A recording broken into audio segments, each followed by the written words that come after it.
ിലേക്ക് കടന്നുപോകാൻ നീ തൗഫീഖ് നൽകണേ അല്ലാഹ്. ബഹുമാനപ്പെട്ട താജുൽ ഉലമ തങ്ങളുടെയും ബഹുമാനപ്പെട്ട ശൈഖുന കാന്തപുരം ഉസ്താദിന്റെയും കീഴിൽ നടന്ന പ്രവർത്തനങ്ങളുടെ ഫലമാണ് പ്രിയപ്പെട്ട സുഹൃത്തുക്കളെ ഇന്ന് നിങ്ങളുടെ മുമ്പിൽ നിങ്ങൾ ഈ കണ്ടുകൊണ്ടിരിക്കുന്ന ഈ സദസ്സിന്റെ അന്തസ്സ്, അച്ചടക്കമുള്ള സദസ്സ്. ഒച്ചയും വിളിയുമില്ല, അപശബ്ദങ്ങളില്ല. ഇവിടുത്തെ എല്ലാ ആളുകളും വിദ്യാഭ്യാസ വിചക്ഷണരും അതുപോലെ തന്നെ നാനാ തുറകളിൽ പ്രവർത്തിച്ചുകൊണ്ടിരിക്കുന്ന രാഷ്ട്രീയ, സാമൂഹിക, സാംസ്കാരിക നേതാക്കള് എല്ലാവരും ഒരുപോലെ സമ്മതിച്ചു പറഞ്ഞതാണ് എന്ത് ഈ ഒരു പ്രസ്ഥാനത്തിന്റെ അച്ചടക്കം. പലപ്പോഴായി നമ്മൾ കേട്ടുകഴിഞ്ഞ സംഗതിയാണിത്. ഇത് പഠിപ്പിച്ചത് ബഹുമാനപ്പെട്ട താജുൽ ഉലമയും ഖമറുൽ ഉലമയുമാണ്. ഉസ്താദ് ചോദിച്ചു, എന്തിനാ മക്കളെ നിങ്ങൾ നിരപരാധികളെ കല്ലെറിയുന്നത്? അവിടുത്തെ കണ്ടമിടറി നമ്മളൊക്കെ വേദനിച്ചു. അവിടുന്ന് പറഞ്ഞു, നിങ്ങൾ എന്നെ കല്ലെറിഞ്ഞോളൂ, എനിക്ക് വിഷയമില്ല. അത് ഉസ്താദിന് മാത്രമുള്ള ഒരു മനസ്സാണ്, വേറെ ആർക്കും ഉണ്ടാവുമെന്ന് തോന്നുന്നില്ല. എന്തു ചെയ്താലും ഒരു വിഷമവുമില്ല. ഒരാൾ ജീവിതകാലം വല്ലാതെ ഉസ്താദിനെ ചീത്ത പറഞ്ഞ് പല വേദികളിൽ വെച്ചും ഉടുണ്ടടിച്ചിട്ട് സംസ്കാരം കളഞ്ഞു എന്ന് പറയാൻ പറ്റുന്ന രൂപത്തില് എല്ലാ സീമകളും, സംസ്കാരത്തിന്റെ സീമകളൊക്കെ ലംഘിച്ചുകൊണ്ട് തോന്യാസവും അശ്ലീലവും അനാവശ്യവും ഉസ്താദിനെതിരെ സംസാരിച്ച ഒരാൾ അല്പം കുറ്റബോധം തോന്നിയപ്പോൾ ശൈഖുനായോട് വന്ന് മാപ്പ് ചോദിച്ചു. ശൈഖുന പറഞ്ഞു, മോനെ നീ പറഞ്ഞതും പൊരുത്തപ്പെട്ടു, ഇനി പറയാനുള്ളതും ഞാൻ പൊരുത്തപ്പെട്ടുട്ടോ. അല്ലാഹു ആലം അതിന്റെയൊക്കെ വ്യാഖ്യാനങ്ങൾ എന്താണാവോ. ഏതായാലും ഒരു കാര്യം ഉറപ്പാണ്, ഉസ്താദിന് എന്തും പൊറുക്കാനോ സഹിക്കാനുള്ള ഒരു മനസ്സുണ്ട്. പക്ഷേ പാവപ്പെട്ട മോമിനീങ്ങൾ നരകത്തിൽ പോകരുതെന്ന് കരുതി ഉസ്താദ് പറഞ്ഞ ചില വാക്കുകൾ, പ്രത്യേകിച്ചൊരു ഇലക്ഷന്റെ വിജയപരാജയങ്ങള് മുമ്പിലെത്തി നിൽക്കുമ്പോ സ്വാഭാവികമല്ലേ, പലരും മത്സരിക്കുമ്പോൾ ഒരാൾ ജയിക്കും, പലരും മത്സരിക്കുമ്പോൾ ഒരാൾ ജയിക്കും. ജയിച്ച പാർട്ടിക്കാർ ആഹ്ലാദ പ്രകടനവും നടത്തിയേക്കാം. പക്ഷെ അതിനെന്തിന് അതിരുവിടണം? അതിനെന്തിന് സഹോദരങ്ങൾ പരസ്പരം കടിച്ചു കീറണം? എന്തിന് പണ്ഡിതന്റെയും സൈവന്മാരുടെയും അടക്കമുള്ള കോലങ്ങൾ കത്തിക്കപ്പെടേണ്ടതെന്തിന്? അവർക്കെതിരെ ചീത്തയായ മുദ്രാവാക്യങ്ങൾ വിളിക്കേണ്ട കാര്യമെന്തുണ്ട്? നഷ്ടപ്പെട്ടു പോകരുതെന്ന് കരുതി, നമ്മൾ ആഖിറത്തിൽ പരാജയപ്പെടരുതെന്ന് കരുതി ഉസ്താദിന്റെ ഹൃദയത്തിന്റെ അടിത്തട്ടിൽ നിന്ന് ഉസ്താദ് പറഞ്ഞ വാക്കുകൾ നിങ്ങൾ ശ്രദ്ധിച്ചില്ലേ? ഞാൻ 10,000-കണക്കിന് യതീമുകൾക്ക് ഭക്ഷണം കൊടുത്തു എന്നതാണോ നിങ്ങൾ എന്നെ കല്ലെറിയാനുള്ള കാരണം?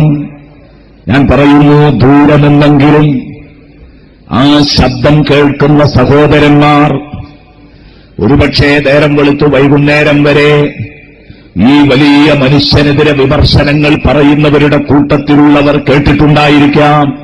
ഞാൻ പറയുന്നു, നെഞ്ചത്ത് കൈവച്ചെന്ന് ഓർക്കണം. പടച്ചവനെ, ഞാൻ 20,000 മക്കളെ പോറ്റുന്നില്ല.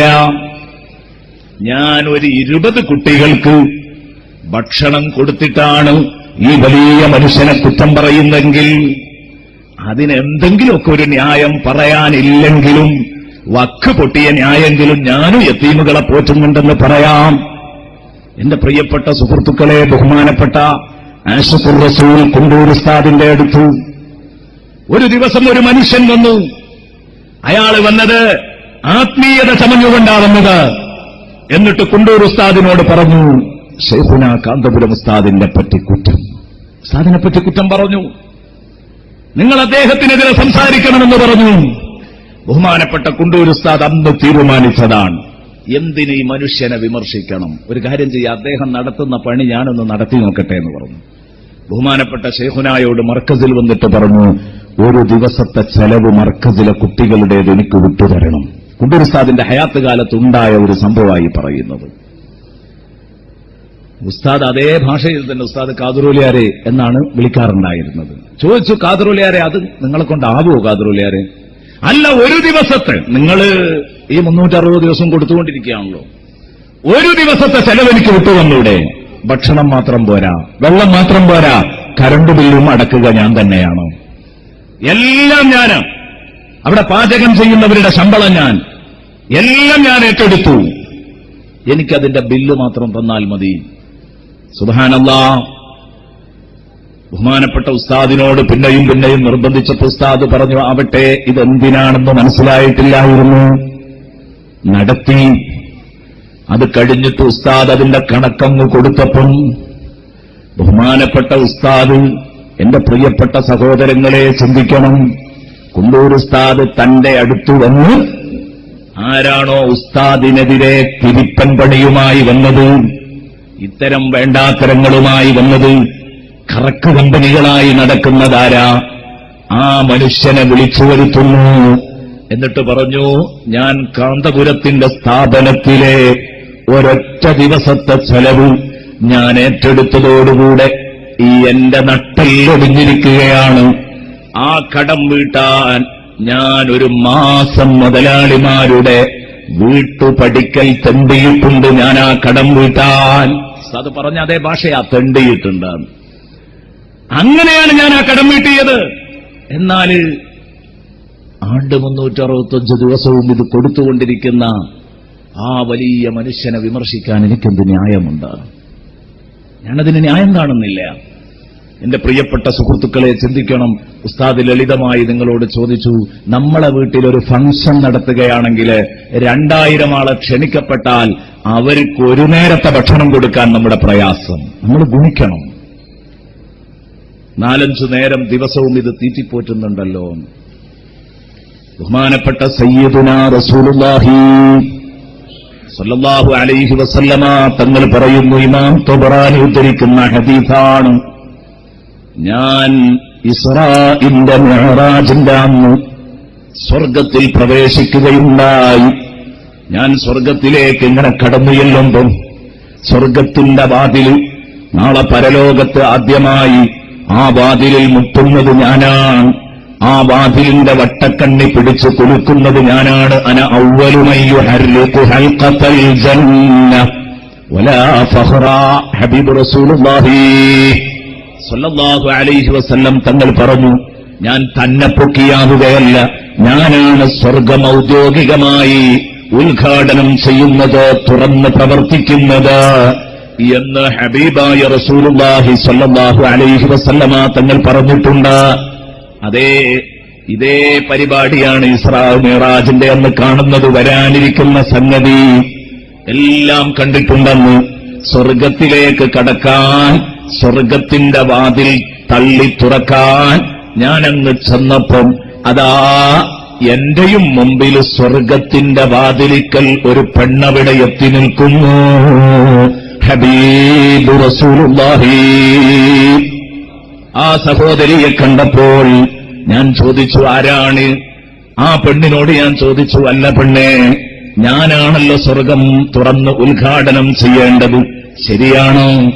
നിങ്ങൾ തന്നെയാണ് നബിയേ, തങ്ങൾ തന്നെയാണ് ഉദ്ഘാടനം ചെയ്യേണ്ടത്.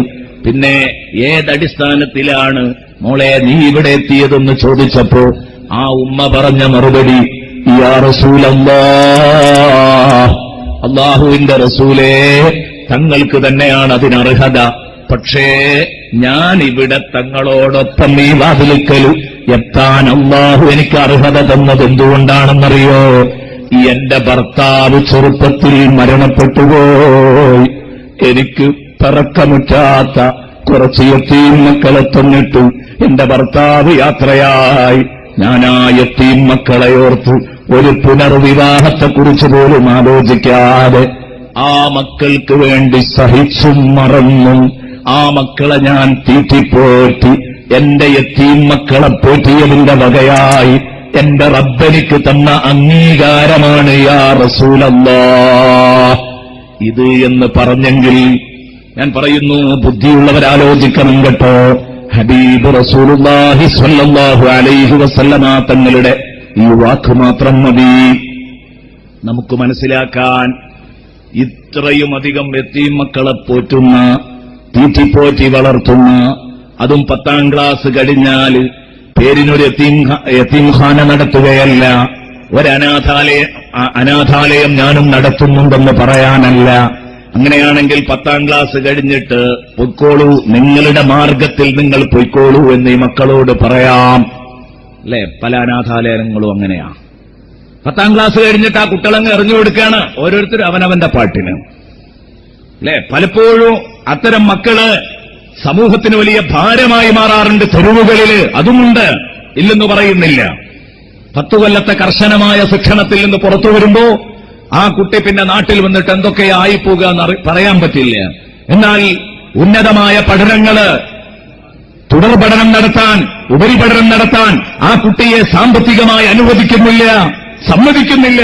കാരണം ആ കുട്ടി പാവപ്പെട്ട കുടുംബത്തിലാണ്, ആ കുട്ടി ഒരു യതീമാണെന്ന കാരണം കൊണ്ട് ബഹുമാനപ്പെട്ട ശൈഖുന ഒരൊറ്റ കുട്ടിക്ക് പോലും ശൈഖുനയുടെ സ്ഥാപനത്തിൽ നിന്ന് ഇറങ്ങി വരുന്ന കുട്ടിക്ക് ഗതികേടില്ല. എല്ലാ കുഞ്ഞുങ്ങളെയും വിളിച്ചിട്ട് ചോദിക്കുക, മക്കളെ ഇനി നിങ്ങൾക്ക് എന്താവണം? ഒരു യതീം കുട്ടി മനസ്സ് തുറന്ന് സംസാരിക്കുകയാണ്, ഉസ്താദെ എനിക്ക് ഡോക്ടറാകണം. പറയാൻ ധൈര്യം വരുമോ ഒരു യതീം കുട്ടിക്ക്? ഉസ്താദ് അത് ഏറ്റെടുക്കാൻ തയ്യാറാ. എങ്ങോട്ടാണോ എത്തണമെന്ന് ആഗ്രഹിക്കുന്നത് അവിടം വരെ കൈപിടിച്ചെത്തിക്കാൻ ഒരു ഉപ്പ കൂടെയുണ്ടാകുമ്പോൾ അറബ് ലോകം ഉസ്താദിനെ അബുൽ ഐത്താം എന്ന് വിളിച്ചെങ്കിൽ അതിൽ അത്ഭുതപ്പെടാനില്ല. അല്ലാഹു തആല കൊടുത്ത വലിയ ഒരു ശക്തി നോക്ക്. നിങ്ങൾ ഇത്രയും വലിയ സ്ഥാപനങ്ങളും സംരംഭങ്ങളും നടത്തി ഉസ്താദ് ഇപ്പോഴും ഓടുക. ഈ സ്ഥാപനത്തിന്റെ ഉദ്ഘാടനത്തിനും ഉസ്താദിനെ ഒന്ന് കിട്ടിക്കിട്ടാൻ എത്ര പ്രയാസപ്പെട്ടു എന്ന് അതിനുവേണ്ടി ശ്രമിച്ചവർക്ക് അറിയൂ. അല്ലെ, ഒന്ന് കിട്ടാൻ കാരണം തിരക്ക്, ജീവിത തിരക്ക്, ഇത് നമ്മൾ പ്രത്യേകം പരിഗണിക്കേണ്ടതുണ്ട്. ഇപ്പൊ 77 വയസ്സും കഴിഞ്ഞു. നമ്മളൊക്കെ ആണെങ്കിൽ കസേരയിൽ കാലും നീട്ടി മക്കളെയും പേരമക്കളെയും ഒക്കെ കാത്തിട്ട് വിശ്രമിച്ചിരിക്കുന്ന കാലം അല്ലേ? എന്താ മക്കളെ, പേരക്കിടാങ്ങളോടും മക്കളോടൊക്കെ സന്തോഷം പറഞ്ഞ് മക്കളോട് വീട്ടിലെ ചെലവ് നടത്താൻ നിർബന്ധിച്ച് ആജ്ഞാപവറുള്ള ഉപ്പയാണെങ്കിൽ മക്കളോട് കണ്ണുരുട്ടി കാര്യങ്ങളൊക്കെ ഇങ്ങനെ നിവൃത്തിയാക്കി പോകുന്ന ഒരു കാലം ഇപ്പോഴോടാണ്. എന്തിനും? സ്വന്തം പുരയിലെ ഭക്ഷണത്തിനു വേണ്ടിയല്ല, സ്വന്തം കുടുംബത്തിന്റെ കാര്യത്തിനു വേണ്ടിയല്ല. എന്തിനാണ് ഉസ്താദ് ഓടുന്നത്? ഈ സമൂഹത്തിൽ പിന്നാക്കമായി പോകുന്ന ആളുകളെ അവരെ മുന്നാക്കക്കാരായി കൊണ്ടുവരണം. അവരെ ഒരിക്കലും പുറന്തള്ളാൻ പറ്റില്ല. അവരെ മുന്നോട്ട് കൊണ്ടുവരണമെന്ന് കരുതിയിട്ട് ഉസ്താദ് ശ്രമിക്കുന്നു, പണിയെടുക്കുന്നു. ഇപ്പോഴും വിശ്രമമില്ലാതെ ഓടിക്കൊണ്ടിരിക്കുകയാണ്. ആ ഓട്ടത്തിൽ നിറഞ്ഞ ഇഖ്ലാസും അല്ലാഹു നൽകിയ പ്രത്യേക ആ സാമർഥ്യവുമുള്ളതുകൊണ്ട് എവിടെ ചെന്ന് കൈനീട്ടിയാലും പ്രിയപ്പെട്ട സുഹൃത്തുക്കളെ, ജനങ്ങളുടെ ഹൃദയം ഉസ്താദിലേക്ക് ആകർഷിക്കുന്നു. അതല്ലേ സംഭവിച്ചുകൊണ്ടിരിക്കുന്നത്? അതാണ് സംഭവിച്ചുകൊണ്ടിരിക്കുന്നത്. ഉസ്താദിനറിയാം, ആരോട് ചോദിച്ചാലും എടുത്തു കൊടുക്കാവുന്ന, എത്ര പൈസയും ചോദിച്ചാൽ എടുത്തുകൊണ്ട് കൊടുക്കുന്ന ഒരു നാക്ക് അല്ലാഹു ഉസ്താദിന് കൊടുത്തിട്ടുണ്ട്. അറിയുന്നത്